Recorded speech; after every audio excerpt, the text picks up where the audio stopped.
Hello. चला आपण आज नवीन चॅप्टर सुरू करू. We are now going to start new chapter. The new chapter is cell. या चॅप्टरला पूर्ण नाव आहे सेल स्ट्रक्चर अँड ऑर्गनायझेशन. तर हे 11चं पहिलं चॅप्टर आपण स्टार्ट करू. या चॅप्टरमध्ये आपल्याला खूप साऱ्या गोष्टी स्टडी करायच्या आहे.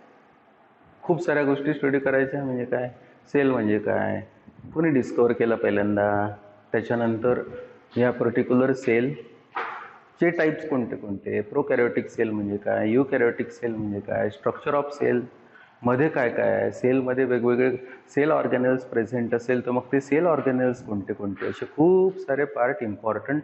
म्हणजे या बायोलॉजी सब्जेक्टचा सगळ्यात मेन कोर्स पार्ट जो आहे तो हा आहे, that is called as cell. मग सेल म्हणजे काय आपल्याला माहिती आहे. कोणताही ऑर्गॅनिझम जर असेल तर तो कशापासून बनलेला आहे, खूप साऱ्या ऑर्गन सिस्टीमपासून बनला आहे. कोणती ऑर्गन सिस्टीम कशापासून बनलेली आहे, ऑर्गन्सपासून बनलेली आहे. मग कोणताही ऑर्गन कशापासून बनलेला आहे तर टिश्यूपासून बनलेला आहे. आणि कोणताही टिश्यू कशापासून बनलेला आहे तर सेलपासून बनलेला आहे. म्हणजे इनडायरेक्टली त्या ऑर्गॅनिझममध्ये सगळ्यात इम्पॉर्टंट काय, बेसिक युनिट काय, स्ट्रक्चरल युनिट काय, त्या पर्टिक्युलर ऑर्गॅनिझममध्ये वेगवेगळे फंक्शन परफॉर्म करणारे युनिट म्हणजे काय तर सेल. म्हणून सेलला कसं डिफाईन करतात, the cell is the structural and functional unit of the life. The cell is the structural and functional unit of the life. म्हणजे इनडायरेक्टली आपल्याला काय माहीत झालं की त्या पर्टिक्युलर ऑर्गॅनिझममध्ये सगळ्यात इम्पॉर्टंट बेसिक युनिट त्या पर्टिक्युलर लाईफचा कोणता जर असेल तर सेल.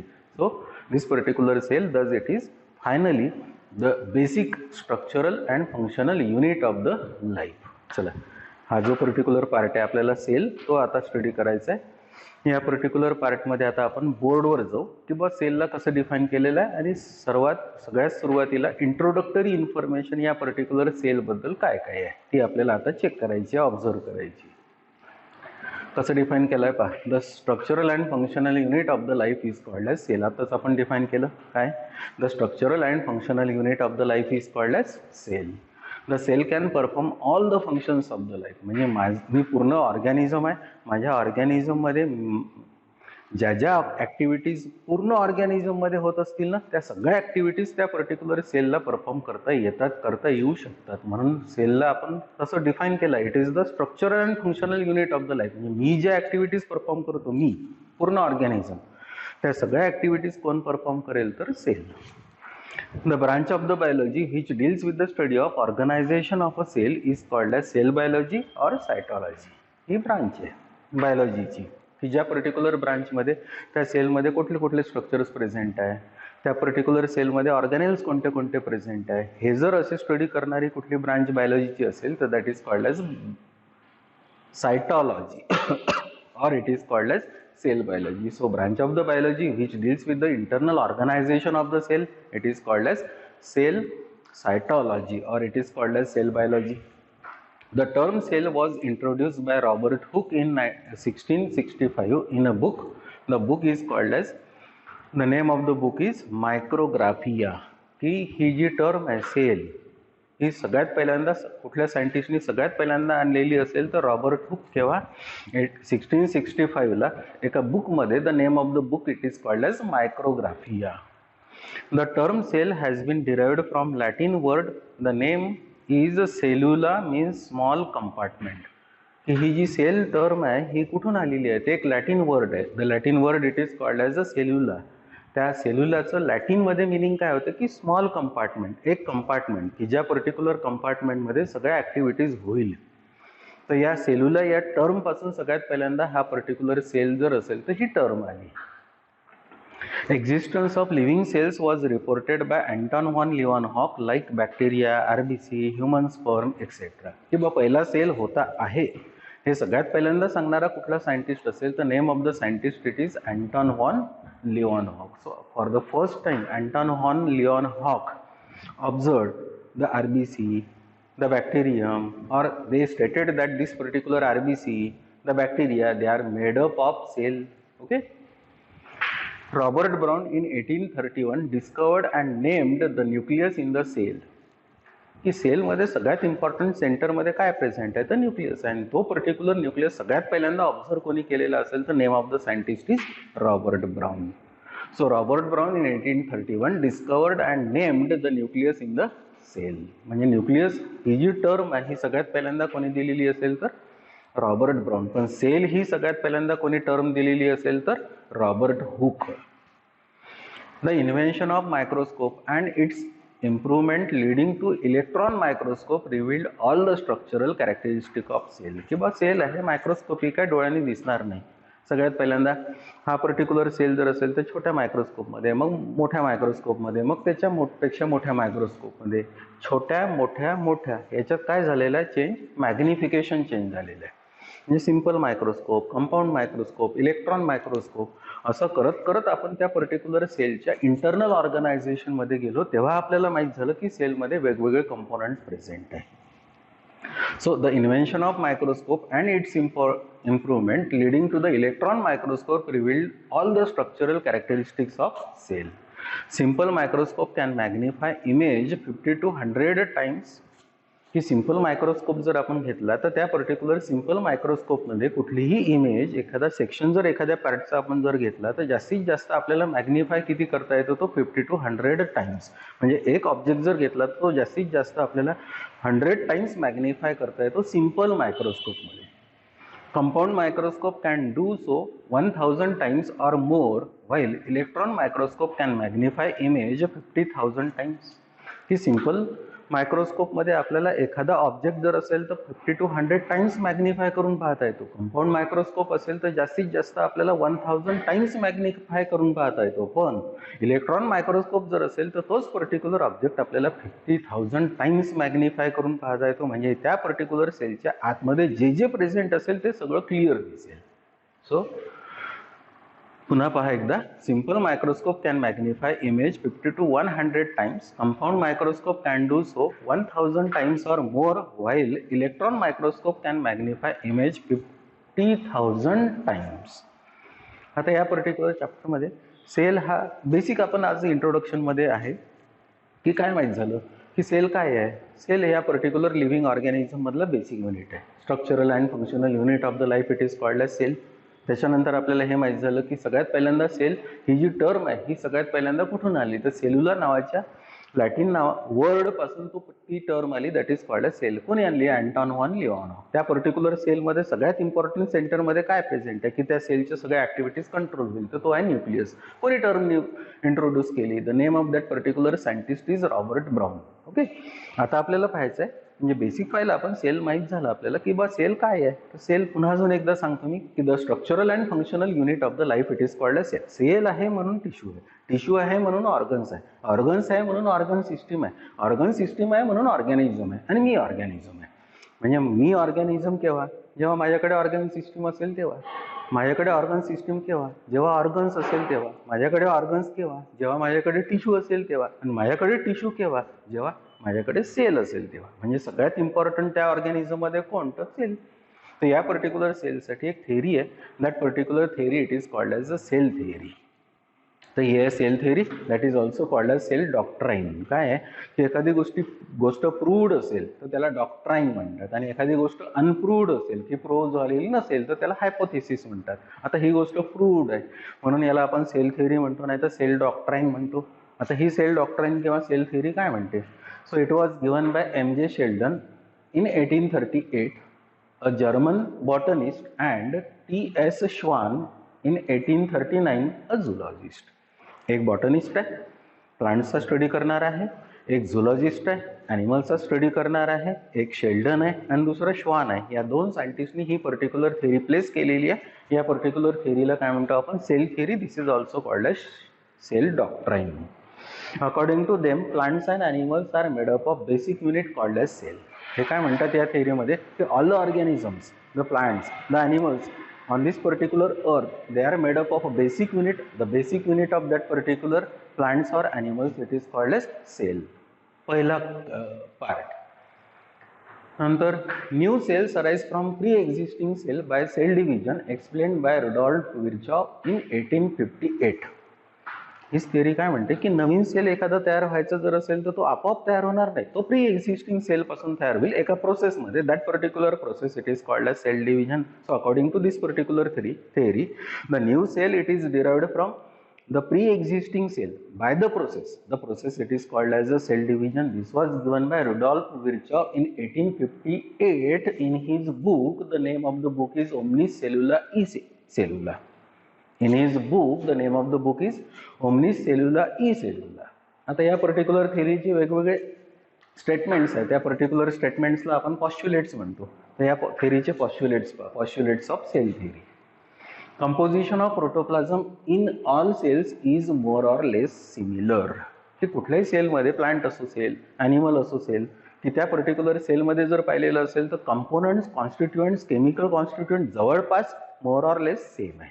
ओके, प्लांट असो की ॲनिमल असो. In all cells DNA act as hereditary material. Plant cell असेल किंवा ॲनिमल सेल असेल तर बेसिक हेरिडिटरी जेनेटिक मटेरियल कुठलं जर असेल तर that is nothing but it is called as DNA. The DNA it is called as deoxy nucleic acid. Okay. तिसरं postulate आहे cell is a self duplicating and self contained unit. की त्या particular सेलला स्वतःहून duplicate होता येते. म्हणजे सेलला sale डिव्हिजनमध्ये नेलं तर इनडायरेक्टली नवीन सेल्स तयार होईल. सम सेल्स आर टोटिपोटंट. की त्या ऑर्गॅनिझममध्ये काही सेल्स असे आहे की ज्या पर्टिक्युलर सेल्सला नवीन सेल्स तयार करता येतात. प्रत्येकच सेलला नवीन सेल तयार करता येईल असं नाही. So ability of the cell to develop in to the new cell it is called as a totipotency. म्हणून इथे असं म्हटलं आहे की सम सेल्स आर टोटिपोटंट. म्हणजे लिव्हिंग ऑर्गॅनिझम जर असेल तर त्या लिव्हिंग ऑर्गॅनिझममध्ये पर्टिक्युलरली प्लांट्स असेल तर त्या पर्टिक्युलर प्लांट्समधले काही असे सेल्स आहे की ज्या पर्टिक्युलर सेल्सला रिप्रोड्यूस करता येते. त्या पर्टिक्युलर सेल्सला त्यांच्यासारखीच नवीन सेल्स बनवता येते. This ability of that particular cell it is called as totipotency. The cell is the product of arise from the pre-existing one. हा पण इम्पॉर्टंट पॉस्ट्युलेट या थेरीचा आहे की सेल हा कोणाचा प्रॉडक्ट आहे तर सेलचाच प्रॉडक्ट आहे. एका डिव्हिजन मध्ये तयार झालेला प्रॉडक्ट आहे. That particular product which is called as cell, it is the product of that particular process and that particular process it is called as a cell division. तर मगाशीच्या पॉस्ट्युलेट्स मध्ये, पॉइंट्स मध्ये आपल्याला एक वर्ड मिळाला होता, दिसला होता. That particular word it is called as a totipotency. त्याला आपल्याला क्लिअर करायचं आहे आता की बा टोटिपोटन्सी म्हणजे काय. ही एक प्रॉपर्टी आहे, ही एक ॲबिलिटी आहे, ही एक कॅपॅसिटी आहे त्या पर्टिक्युलर सेलची. टोटिपोटन्सीला कसं डिफाईन करतात. The ability of the cell to develop in to the entire plant. The ability of the cell to develop in to the entire plant or the ability of the cell to differentiate into the entire organism it is called as a totipotency. The term totipotency for the first time it was given by Haberland. एक German scientist आहे होते, त्या सायंटिस्टचं name आहे हॅबरलँड. त्या particular सायंटिस्टनी सगळ्यात पहिल्यांदा आपल्याला सांगितलं की बा एखादा सेल असेल प्लांटचा, लिव्हिंग सेल, ग्रोईंग सेल, त्याला मेरिस्टेमॅटिक सेल पण म्हणतात. ग्रोईंग सेल त्याला मेरिस्टेमॅटिक सेल म्हणतात. लिव्हिंग सेल असला पाहिजे तो. त्या पर्टिक्युलर सेलला मी जर ग्रो करायचं ठरवलं लॅबोरेटरीमध्ये, सगळ्या कंडिशन्स कंट्रोल्ड आहे, सगळ्या कंडिशन्स असेप्टिक आहे, कुठलेही इन्फेक्शियस एजंट नाही, कार्बन डायऑक्साईड कंट्रोल्ड आहे, लाईट कंट्रोल्ड आहे, टेम्परेचर कंट्रोल्ड आहे, अशा कंडिशन्समध्ये समजा एखादा सेल जर मी ग्रो करायचं ठरवलं तर तो पर्टिक्युलर प्लांटचा ग्रोईंग सेल, मेरिस्टेमॅटिक सेल नवीन एका पूर्ण प्लांटमध्ये ग्रो होतो. and that particular growth of that particular cell under aseptic condition, under a controlled condition into entire plant, it is called as a totipotency. ही एक प्रॉपर्टी आहे त्या पर्टिक्युलर सेलची. मगाशीच्या पॉस्ट्युलेट्स मध्ये, मगाशीच्या points मध्ये आपल्याला सेलच्या प्रॉपर्टीज मध्ये हा एक पॉइंट दिसला होता, तो आपल्याला आता क्लिअर करायचा आहे. That is called as a totipotency. मग टोटिपोटन्सी म्हणजे काय. It is the ability of a living cell to differentiate into complete new organism. It is called as totipotency. परत पहा. It is the ability of a living cell to differentiate into complete new organism. It is called as totipotency. की बा एखादा sale असेल आणि तो differentiate होऊन पूर्ण नवीन ऑर्गॅनिझम जर तयार करू शकत असेल तर that is called as totipotency. In plants the totipotency was first noticed by German scientist. The name of the scientist is Haberlandt in 1901.